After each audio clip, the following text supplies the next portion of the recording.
कहत रहा सर से तो सरकेगी धीरे धीरे। सरस्वती माता मेरी ओ बन कजरी के बीचा मैया बन कजरी के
हमका लागते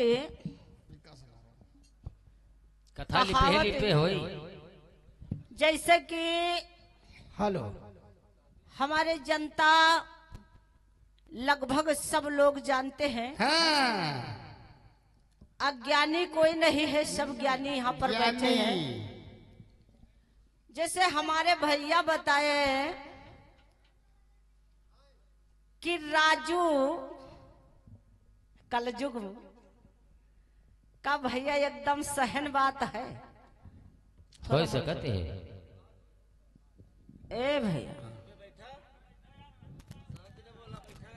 जाने भैया जवाब भैया हम नहीं दे पाए, अब जवाब तुम्हें दे आया ताकि जवाब हम का दे। कहत है भोजपुरिया तर्ज मिल गए और हमका लगत जब राजू खत्म भरा तो ये पैदा भे नहीं रहा, और अगर इनका जन्म हो जाते तो जरूर जनती पेपर में तुरंत दे देते।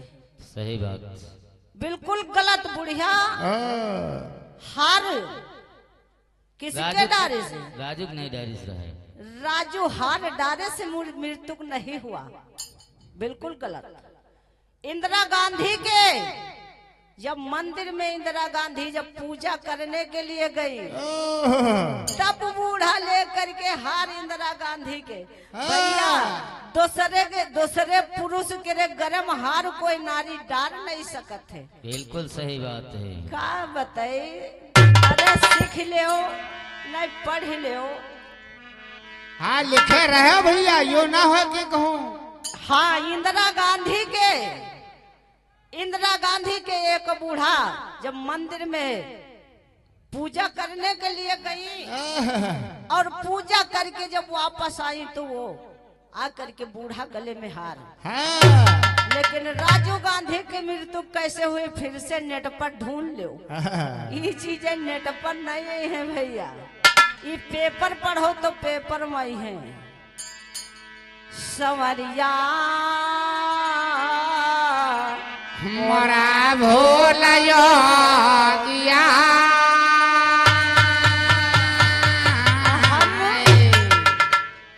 देख देखो हम पहले कह रहा न उकसायो ना भैया, अगर उकसई हो तो बनी नहीं, साधारण बोली हो तो साधारण नहीं, हाँ। और झूठ बोली हो सब साँच करे परी जरूर।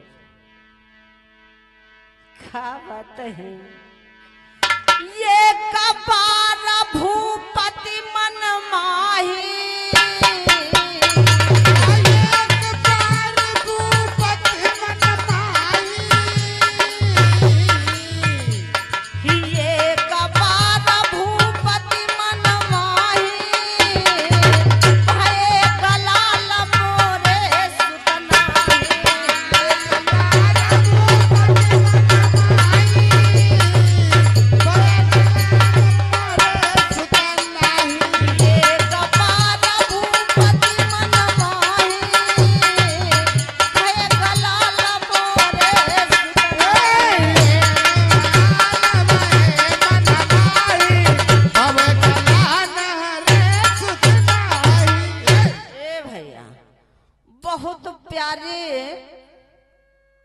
तुलसीदास गुरु स्वामी जी ने लिखा है चौपाई में कि ये कबार भूपति मन माही भय गलाल मोरे सुत। और गुरु के पास पठाए देन हुए गुरु कौन रहा ए सब संसार में तमाम गुरु रहा, लेकिन एक गुरु वशिष्ठ के पास काहे चले गए। अरे संत तो बहुत रहे, लेकिन वशिष्ठ के पास जाए का जरूरी रहे, कारण तो रहे वह लेकिन लाग पड़े। और भैया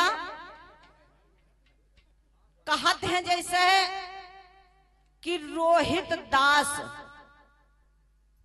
शब्द भैया कहा बहुत संभारी गोला करो राकेश। रोहित कुमार है, अरे रोहित दास नहीं है, कैसेट रोहित दास कोई नहीं बने हैं, समझ देखिए जवाबी का मतलब बक्का की चाहे जो कुछ बक जाओ, लेकिन समझ बूझ का शब्द। और दूसरे भैया वीडियो बन रहा कैसेट, बिल्कुल समझ बूझ कर ने अठ कपार हम हूँ बक की सके। तो रोहित दास नहीं, रोहित कुमार। ए भैया अरे ऐसा खेलो खेल, ऐसा खेलो खेल और धर्म के बन जायो खिलाड़ी। ऐसा खेलो खेल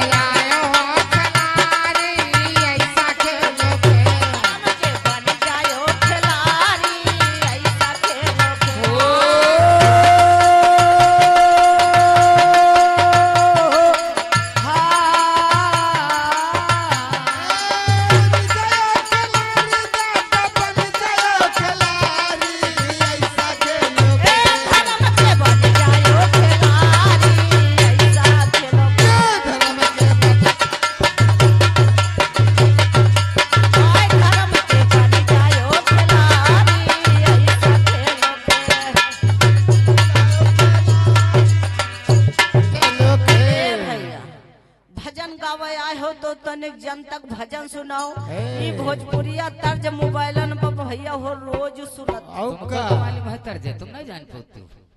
ए भैया तर्जे आती है, लेकिन ज्यादा तर्जे नहीं कहना चाहिए। और ज्यादा काहे हो नहीं चाहिए, सीख लिया है। कहा है कि मध्य प्रदेश देश के राजा मूरध्वज अति भारी, मध्य प्रदेश देश का राजा मूरध्वज भारी, मध्य प्रदेश देश के राजा मूरध्वज में भारी, मूरध्वज में भारी वरा मूरध्वज में भारी। मूरध्वज महान राजा थे और भक्त थे। कहा है क्या चीर दिया सुत को अपने, फाड़ दिया सुत को अपने, और चला जीगर पर धर के आरी। ऐसा खेलो खेल, ऐसा खेलो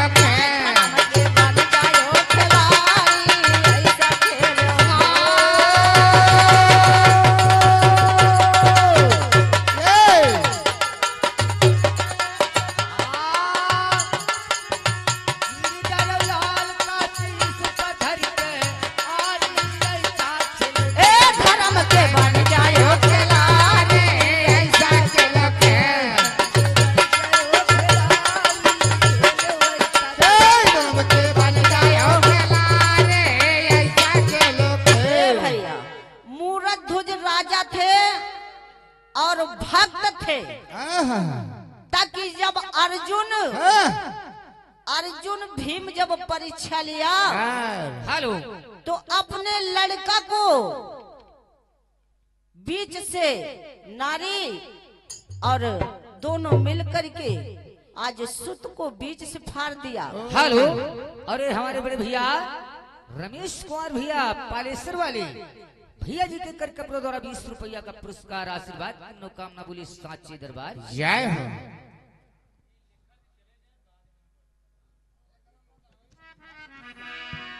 ए भैया आज इस तरीके के से भक्त हुए, लेकिन इधर हरिश्चंद्र राजा, ए भैया हरिश्चंद्र राजा राजा तो थे अयोध्या के, लेकिन भक्त थे। भक्त थे जब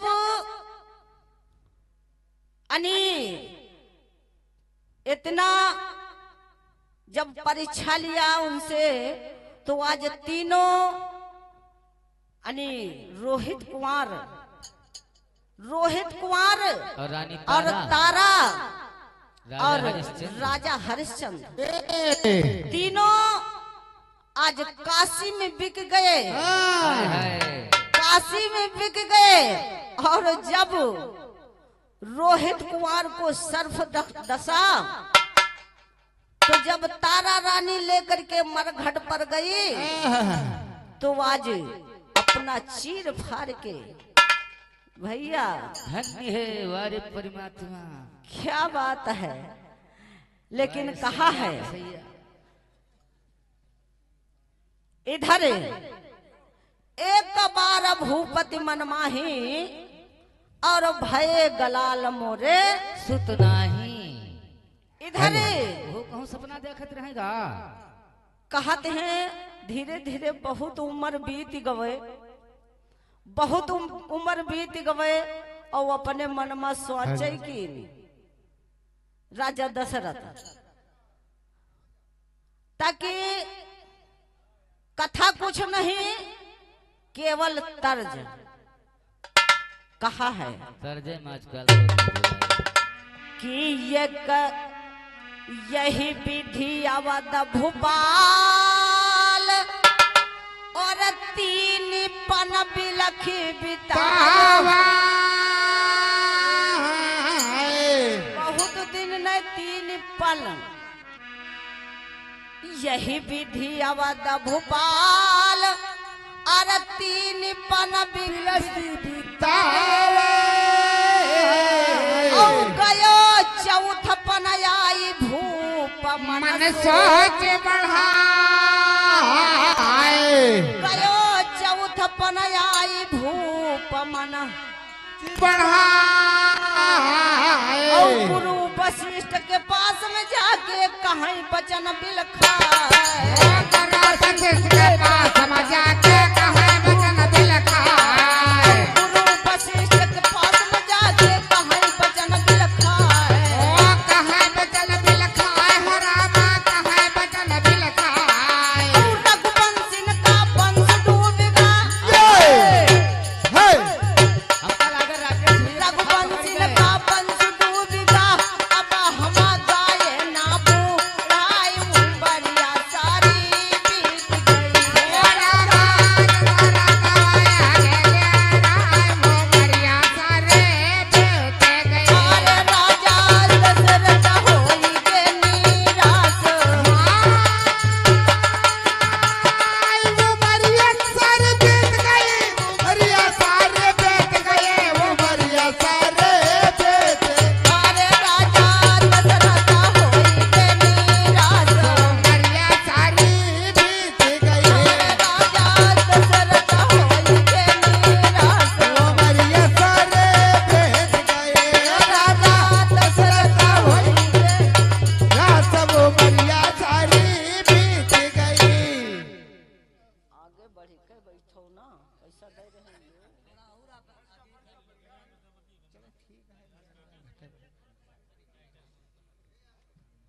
हेलो।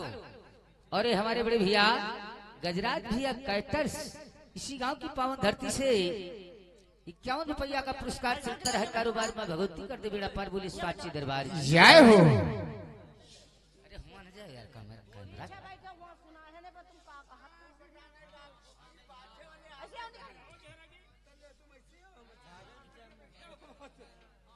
कैमरा के आगे बैठो तो बड़ा फोटो आओ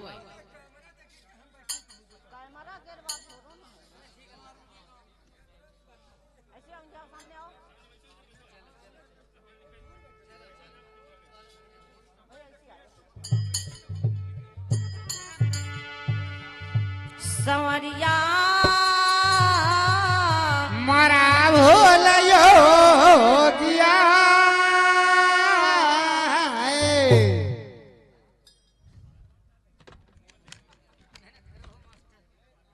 पीछे बैठे तो कुछ समझ नहीं आ, कान तक आवाज।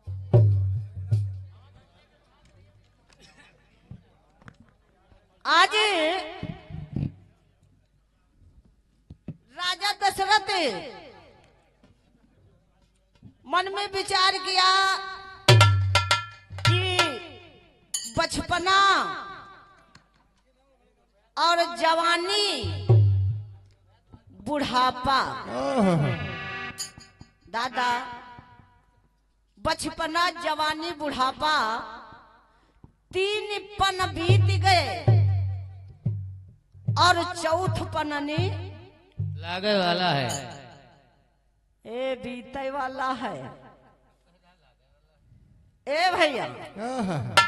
और जो आखिरी समय हो बीत जाई तो हमारे यहाँ राजपाट को ले और हमारे बाद नाव को चले ताकि भैया दादा और मामा और फूफा और चाचा बाबा चाहे जितने हो जाए, लेकिन जब तक अपने एक संतान न होई तब तक कोई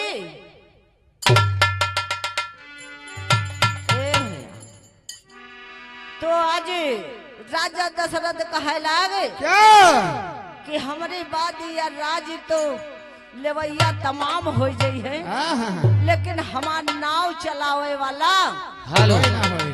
हेलो कोई नहीं। और ये हमारे बड़े भैया लल्लू प्रजापति इसी गांव की पावन धरती से 101 रुपया का पुरस्कार और आशीर्वाद की मनोकामना है बोले साचे दरबार की। जय हो। तो आज गुरु वशिष्ठ के पास पहुंचते हैं और कहा है क्या क्या गुरु वशिष्ठ ने कहा क्या और भूप चिंता ना कीजिए कीजिए। हाय। तुम्हारे सुत होई चारी जुगुती हमते सुन लीजिए। तुम्हारे सुत होई चारी जुगुती हमसे सुन लीजिए। और सिंगीर इसका जाई लया वो है इस समय प्रिया नरस का जाल आवो समय प्रिया। इसका जाई लया वो है इस समय प्रिया है समय प्रिया सोहरामा है समय प्रिया। दिन से पुत्र यज्ञ करवाओ जय क्वेश्चन भैया क्या यहाँ पर फंसा है भाई। दिन से पुत्र यज्ञ करवाओ पूरा हो ये यानो राघव मरिया सारी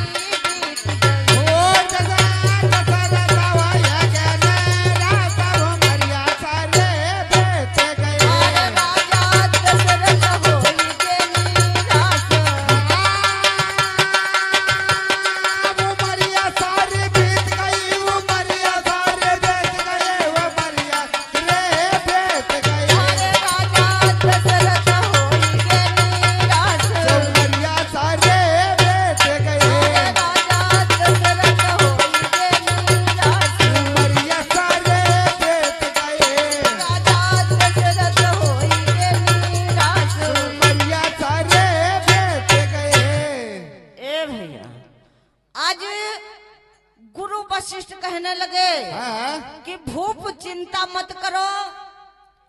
और तुम एक पुत्र की बात कर रहे हो, तुम्हारे 4 पुत्र हो गए, लेकिन आप जाओ सिंगी ऋषि को ले आओ और सिंगी ऋषि को ला करके आज पुत्र यज्ञ करवाओ। ए भैया एक बात कहिया हो शंका हमरे हुई हाँ है शंका कि कब विश्वामित्र नहीं दादा यज्ञ करा सकत रहे, अब तो सिंगी ऋषि के पास पठे दही ये हम लेकिन लाग पता नहीं काहे हुआ पठे दे, खुद है यज्ञ करवा देती। इतने बड़े महात्मा रहे संत रहे। ए भैया जौन काम आसाराम कह सकत रहो का परमानंद कह डरती। ए दादा आसाराम की बात न करो। जैसे जैसे कि भैया का कहत हैं कि जो तवैया बिना बतावत खेतवा खेतिया परल बा परती वाले राकेश हम नहीं जानत रहा ये गुण तुम्हारे पास कहना है। जो तवैया कहो से बताऊती तो हमें पकड़ ली। कहा गया अरे जय हो विदेशवा का करल बा नौकरी हो तैया हम काल आई दापी जरी तू नरी मोरे राजा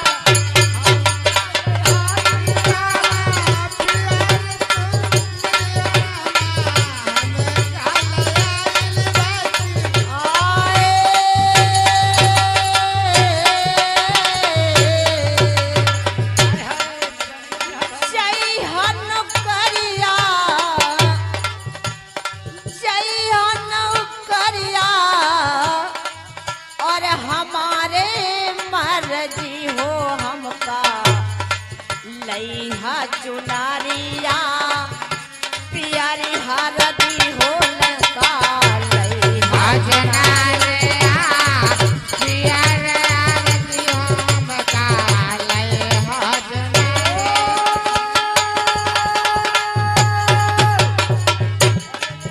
मजबूरी है भाई सामने चली का जय हो विदेशवा का। घरवाली कहती है 1 मिनट खाली 1 मिनट बोलेंगे उसके बाद हम बोलेंगे नहीं भाई गाना आप और भैया का है हमारा नहीं है, लेकिन कर जाइए तुम्हें रखाते हैं। कहा गया जो तुम बला मुआना लई हो चुनारिया हो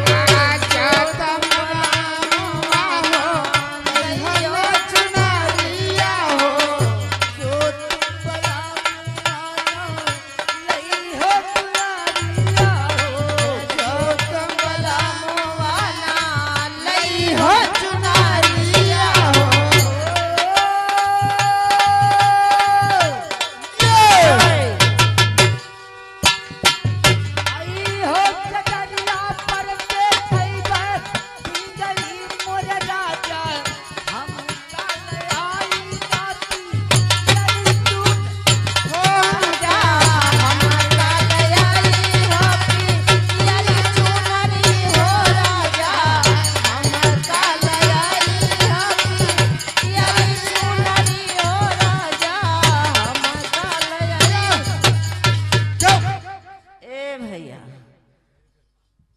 देखो हम भोजपुरिया नहीं कह पाते ना, यह तो समस्या है।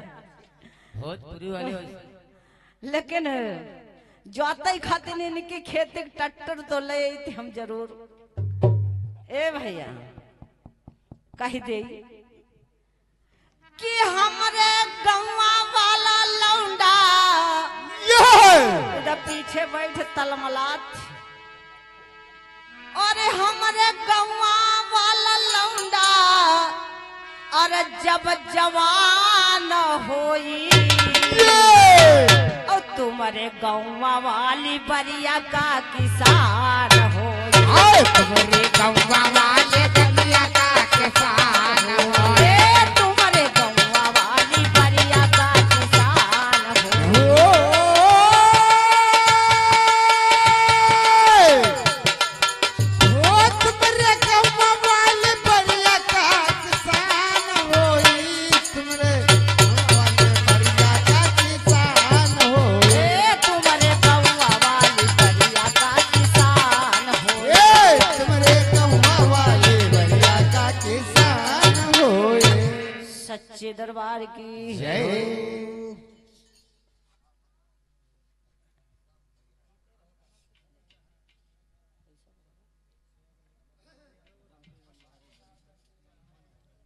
और इसी बीच और ये हमारे बड़े भैया घर मालिक प्रबंधक महोदय मनमोहन भैया यादव जी भैया जी के कर कमरों द्वारा 101 रुपया का पुरस्कार आशीर्वाद की मनोकामना बोले साचे दरबार जय हो। और हमारे सोनू भैया गांव नहीं बताए भैया। कोई बात नहीं, अलग से बोल दो। तुमको तो मालूम है ना, सोनू भैया पैसा नहीं देंगे। कैसेट वाले भैया हरिबस पुरवम रहते हैं। बोल दे पहले जब तुम्हारी कटपी से हो तब पैसा हुई बोले थे ऐसे कहाँ या कहाँ कटपीसा या तो भोजपुरी की लाइन आए मारे हो हमें सवरिया मरा भूल योगिया। अरे इधर आज जब गुरु वशिष्ठ की बात को राजा दशरथ यानी गुरु की आज्ञा मान करके आज सिंगी ऋषि के पास जाते हैं। कैसे कैसे लिख दिया कवि ने कहा है क्या कि धाये भूपा प्रयाग जय हो और ऋषि का विनती कर लाए यज्ञ करना के है सकल सामान मंगाए यज्ञ करना के है सकल सामान मंगाए और विधि विधान से यज्ञ करावै सिंगी ऋषि महाराज भगवान से यज्ञ करावे सिंह महाराज। विधि विधान से यज्ञ करावै सिंगी ऋषि महाराज ओ सिंह महाराज हो रामा सिंह महाराज। औ यज्ञ खीर काली है कटोरा ये अग्नि खीर काली है कटोरा परा घटा भाए देही पार उमरिया सारी बीत गई ओ राजा दशरथ भैया के डेरा सब मरिया सारे बेट गए। दशरथ होई गेली रास वो मरिया सारे बेच गए वो मरिया सारे बेच गए वो मरिया सारे बेच गए। राजा दशरथ होई गेली रास वो मरिया सारे बेच गए राजा दशरथ होई गेली रास वो मरिया सारे बेच गए। राजा दशरथ होई गेली रास वो मरिया सारे बेच गए।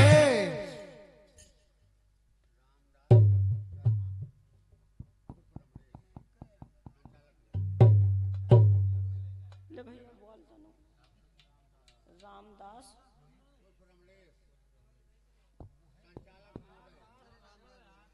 हेलो अरे हमारे बड़े भैया रामदास भैया संचालक भैया जी के कर कमरों द्वारा 21 रुपया का पुरस्कार बोले साचे दरबार की जय हो।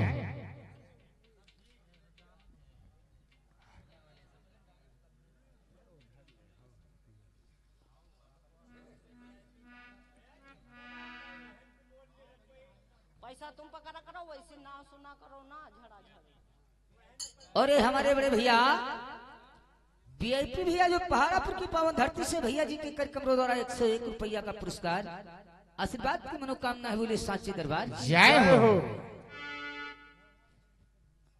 आज कहा है क्या कि धाये भूपा प्रयाग जय हो। और ऋषि का विनती कर लाए आय हाय यज्ञ करन के है सकल सामान मंगाए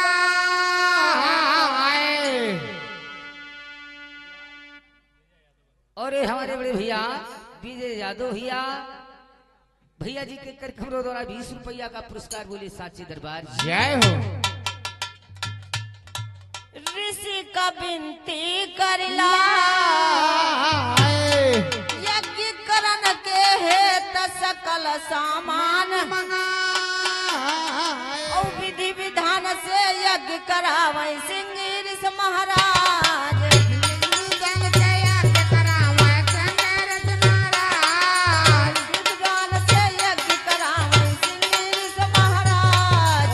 संगरस महाराज हो रामा संगरस महाराज और अग्नि खीर काली है कटोरा अग्नि खीर काली है कटोरा पर घटा भाए ते ही कार उमरिया सारी बीत गई।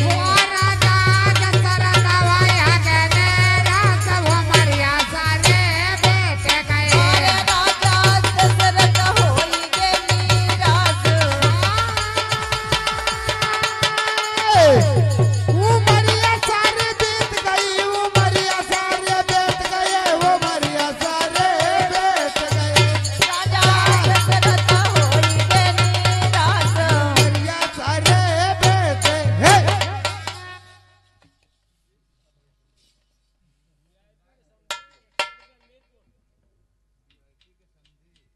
हेलो। अरे हमारे वीआईपी भैया के समधी जी मीरपुर के निवासी भैया जी के कर कमरों द्वारा 101 रुपया का पुरस्कार आहा। मनोकामना बोली साक्षी दरबार। जय हो गुरु महाराज की जय हो और कहा है क्या तुम काहे बीच में डिस्टर्ब। आज सिंगी ऋषि को ले आए हाँ? और आज विधि विधान से यज्ञ कराते हैं। ओहो कोई काम जो विधि विधान से करी हो तो जरूर सफलता हुई। हाँ। और कहे ने अरबर में सरबर और सरबर में गड़बड़ कहा है। हाँ। तो इधर ही जब विधि विधान से यज्ञ कराया तो अग्नि देवता खीर का कटोरा लेकर के प्रकट हुए। ओहो तो लिखा है कवि ने क्या सिंगी ऋषि ने कहा और यू ले ऊपर साधु हमारा हाय कैरान का देव भूप कई कई बटवा कैरान का देव भूप कई कई कई बटवा अर्ध भाग कौशल्य दीना एक के कहती अर्ध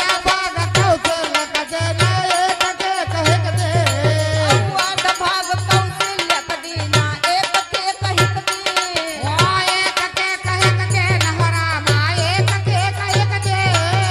चार भाग का उभय बनायो चार भाग का उभय बनायो तउन सुमित्रा को दीन उमरिया सारी बीत गई। दशरथ होई गे निराश।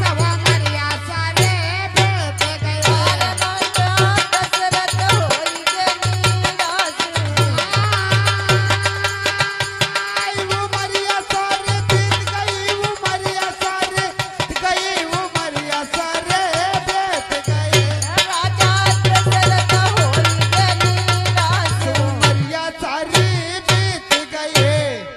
आज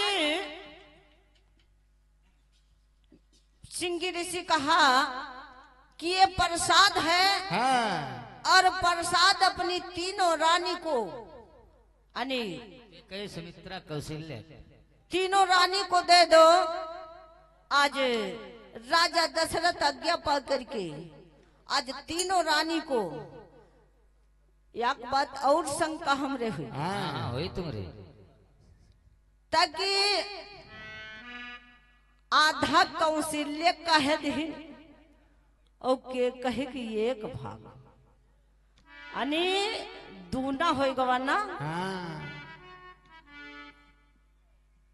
ताकि कौशल्या तो मान लो रानी रहे भैया बताइए कुछ महारानी बतावत रहे हमका तो लागत रानी रहे लेकिन भैया महारानी बताओ तो रानी कौशल्यानी पहली रानी और के कहे तो जीत के लाए रहे शायद सही बात है। ए भैया तू आज तीनों रानी को वो खीर प्रसाद के द्वारा दे दिया, तो कभी ने लिख दिया कहा क्या लिख दिया कि यही विधि अवध भोपाल जय जय और भूप कई तीनों रानी रानी गर्भवती हो गई जन्म की समय समय निराली गर्भवती हो गई जन्म की समय समय निराली चैत मास नवमी तिथि आई दिवस रहे बुधवार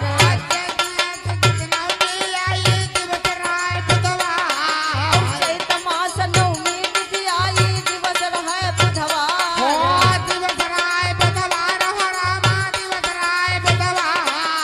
पिठनी भार उतारन खारन पिठनी भार उतारन कारण राम लिहिनी आवो तारव मरिया सारी बीत गई आर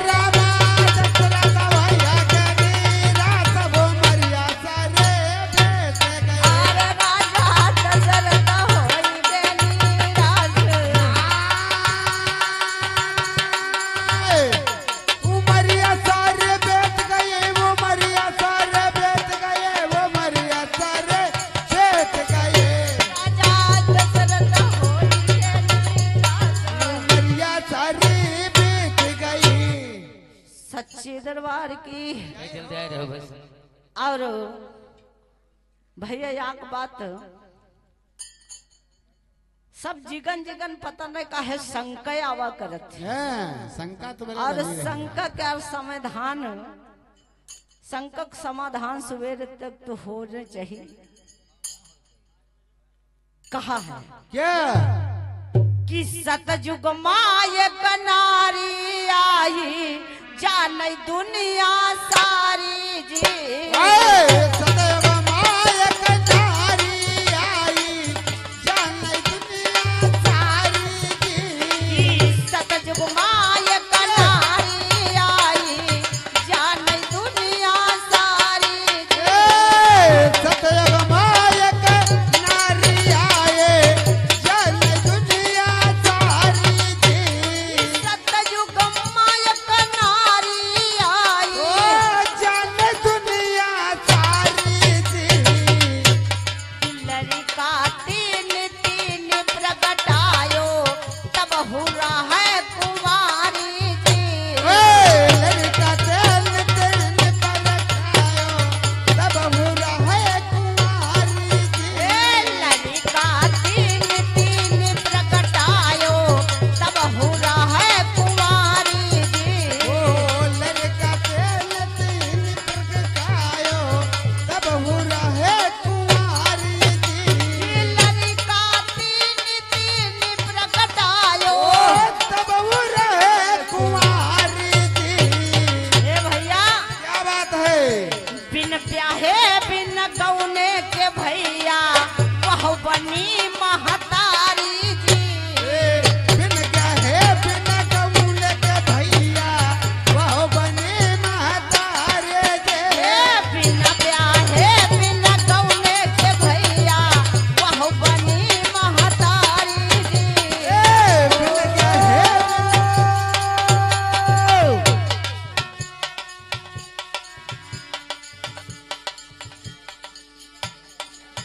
अरे हमारे बड़े भैया वीआईपी भैया पूनम शास्त्री जी को कलमबंद 50 रुपया का स्पेशल इनाम है भाई। बोलिए साची दरबार की जय हो आशीर्वाद की कामनाएं हैं बोलिए सच्चे दरबार की जय हो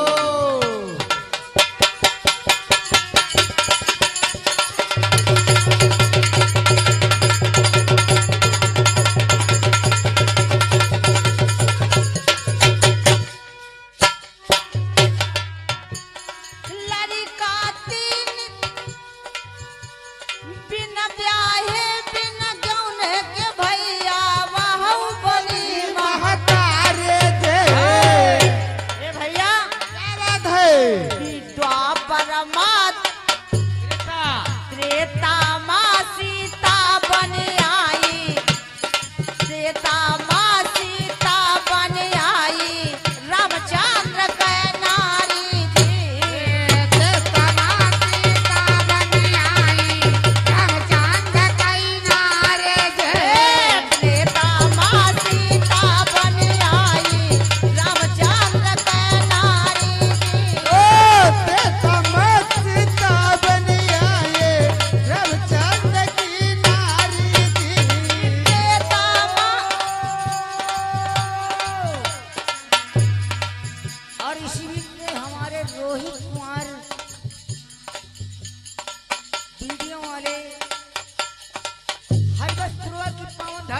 भैया जी के कार्यक्रमों द्वारा 101 रुपया का पुरस्कार आहा, आशीर्वाद की मनोकामना है, बोले साचे दरबार की। जय हो। सीता माँ सीता बन आई ओ रामचंद्र की नारी जी, रावण तेरा शांति हो है।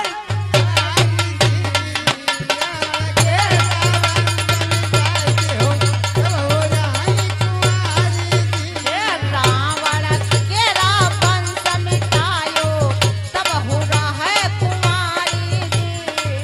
रावण केरा वंश मिटायो।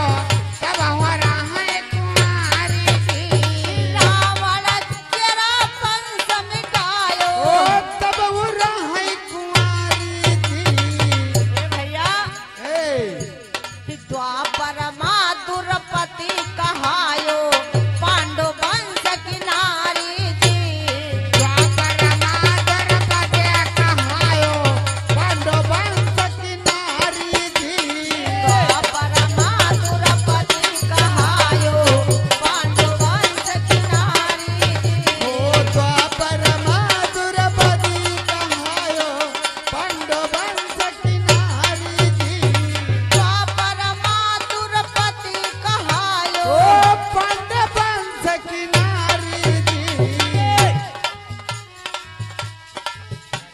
राजा की हो। अतनी तेज से डांट दे तो हमरे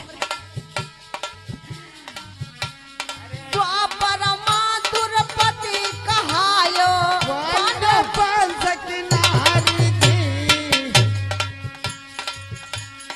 गिर जो धन से समर करायो तब हुरा है कुमारी जी।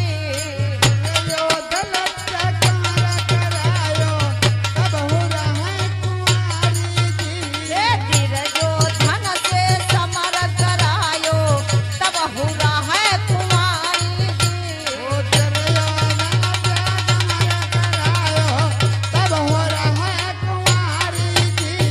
गिर जो धन से समर करायो।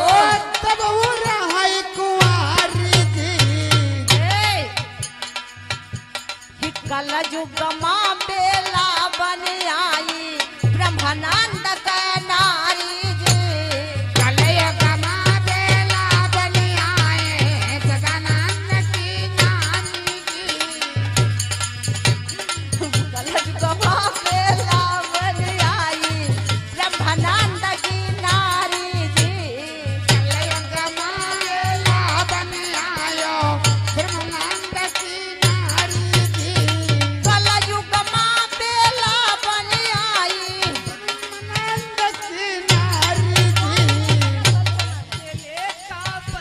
मिटायो तब हो रहा है कुमारी जी।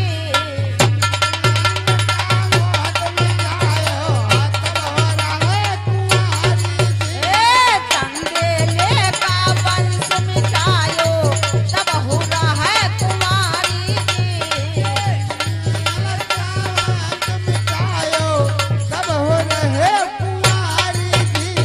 चंदेले का वंश मिटायो। भैया और कहा है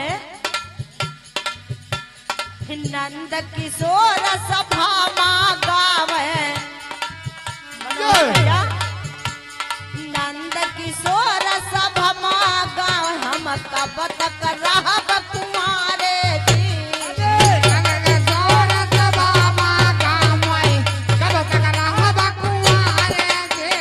नंद किशोर सभा माँ गावे कब तक रहब कुमारे जी। किशोर सभा माँ गामई, तब तक रहब कुंवारे। ए भैया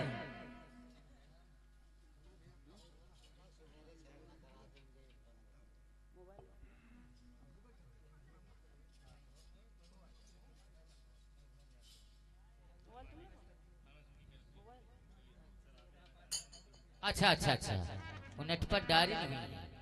और और ये हमारे बड़े भैया मनमोहन यादव प्रबंधक महोदय घर मालिक भैया जी के कार्यक्रमों द्वारा 101 रुपया का पुरस्कार फरमाइश है राकेश भैया घर मालिक के फरमाइशी गाना गई हो कि समय देखी हो कि जनतक पेट भरी हो वे कहते हैं सराफी बलुमा। अच्छा एक भाई घर मालिक के कह दो सराफी बलुमा। अरे हाँ संवरिया हमारा भोल योगिया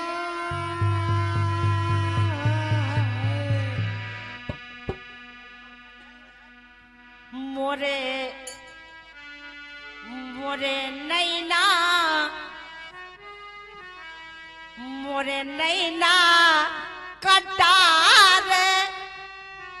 ए भैया हमका लगे रहो कुमार यादव या चीज गई नहीं है। अरे है ना? हमका भोजपुरिया नहीं जाता वो थे थोड़ा जिनका बड़ा नाम है दिनेश लाल यादव वह तो गई नहीं कैसे होरे तोहरे नैना कटार गड़ी गड़ी जाला हिया माँ तोरे नैना ए तोरे नैना कटार गड़ी गड़ी जाला हिया माँ। करे नैना क्या बात है और का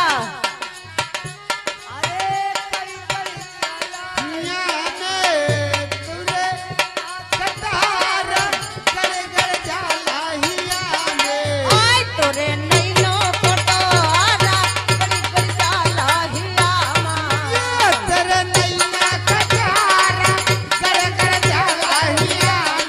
आय तोरे नैना कटारा गड़ी गड़ी जाला हिया माँ।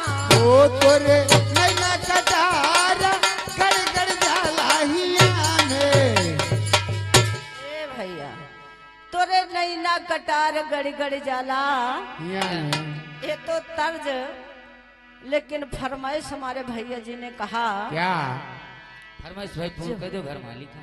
कहा है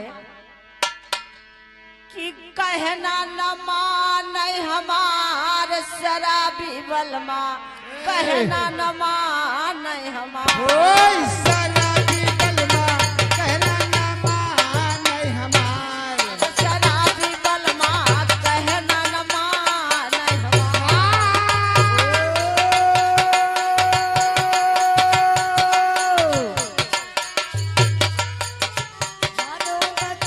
मार शराबी बलमा कहना ना मानै हमार अब शराबी बलमा कहना न मान हमार। शराबी बलमा कहना ना मानै हमार आय हो शराबी बलमा कहना न मान हमार। शराबी बलमा कहना ना मानै हमार दादा हमका लगत गुस्सान भागे जा रहे हैं। भाग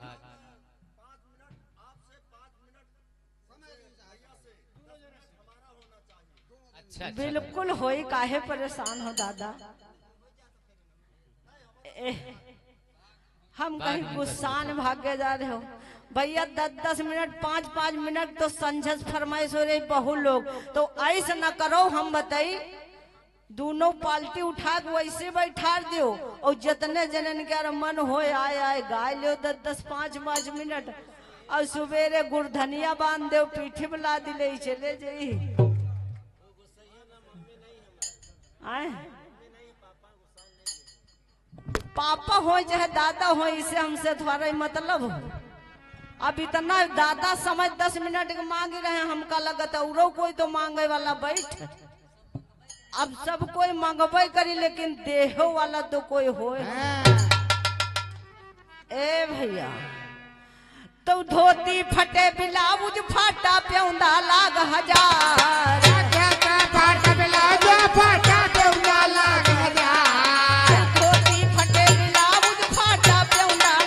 हजार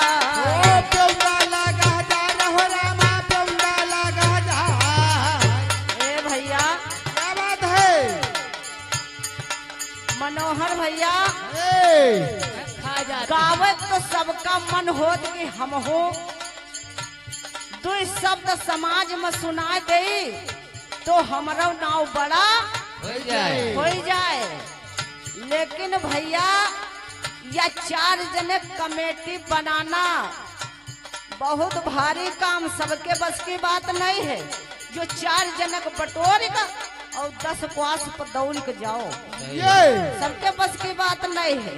रात भर गए न बजे सुबेरे ये जेम और ये जेम तो 4 जनक लेके चली कहाँ से पई हो, शौक पूर्ण न कई पई हो।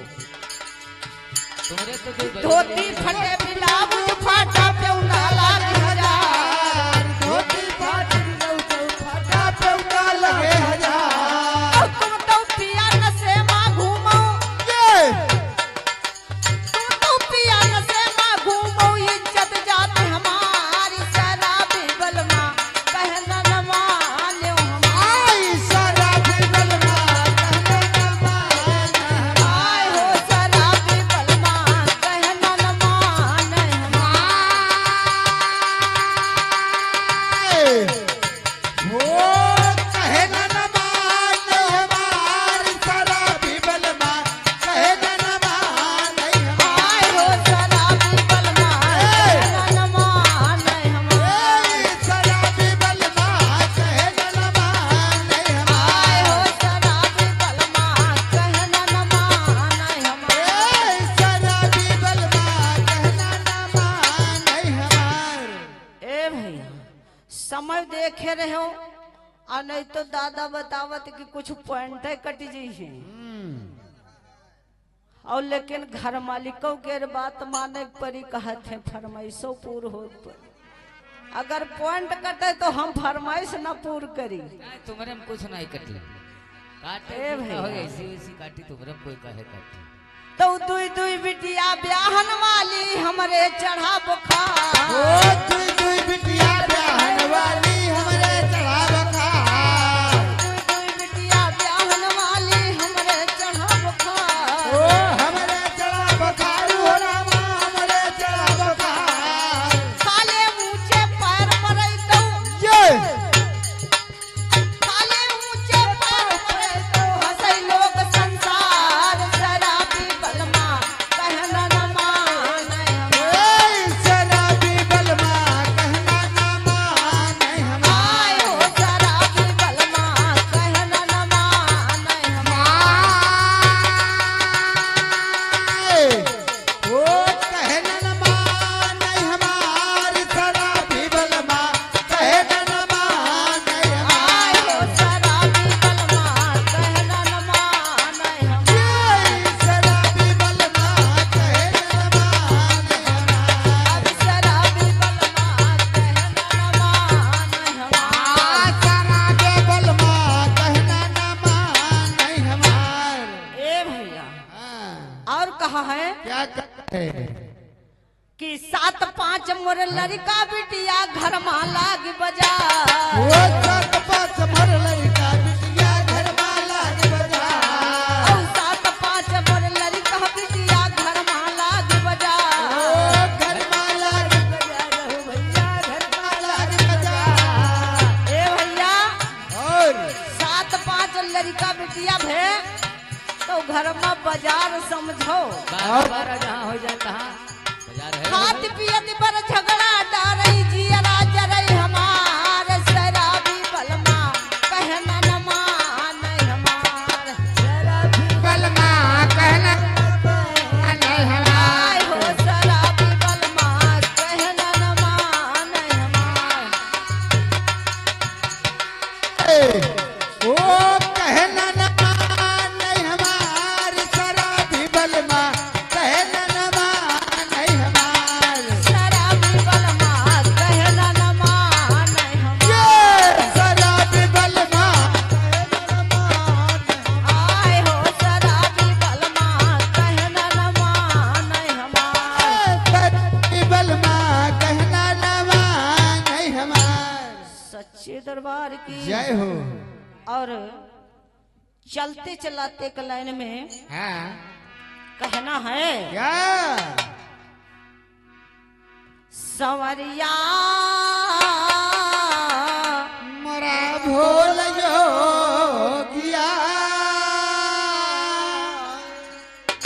और स्वर्ग से निकली गंगा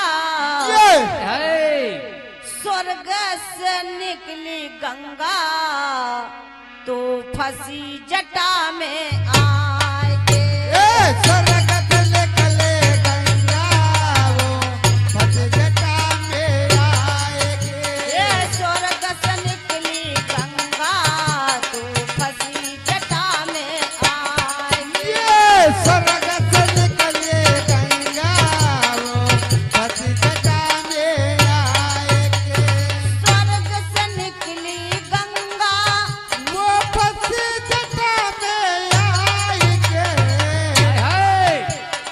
एक तो धारा तीन हो गए मुसीबत करनी हो गए धारा तीन हो गए मुसीबत करनी हो गई आए तो धारा तीन हो गए मुसीबत करनी हो गए आके धारा तीन हो गए मुसीबत करनी हो गई स्वर्ग से निकली गंगा तो फंसी जटा में आए के धारा तीन हो गए मुसीबत करनी हो गई कौन सी मुसीबत कैसे कहा है क्या कि एक धरती एक गगन में एक गई पताल में एक धरती एक गगन में एक गई पाताल एक धरती एक गगन में एक गई पताल में एक गई पाताल एक धरती एक गगन में गई पाताल में ए मुसीबत करनी हो गई ए मुसीबत करनी हो गई जो नर पर नारी चढ़ गए मुसीबत करनी हो गई किन्नर पर नारी चढ़ गई आए मुसीबत करनी हो गए जो नर पर नारी चढ़ गए मुसीबत करने हो गए किन्नर पर नारी चढ़ गई सच्चे दरबार की जय हो गुरु महाराज की जय हो सहयोगी बड़े भैया की जय हो का मतलब चढ़े कोशिश देखिए जब किसी को कमान दी जाती है तो उसके वचनों का भी पालन किया जाता है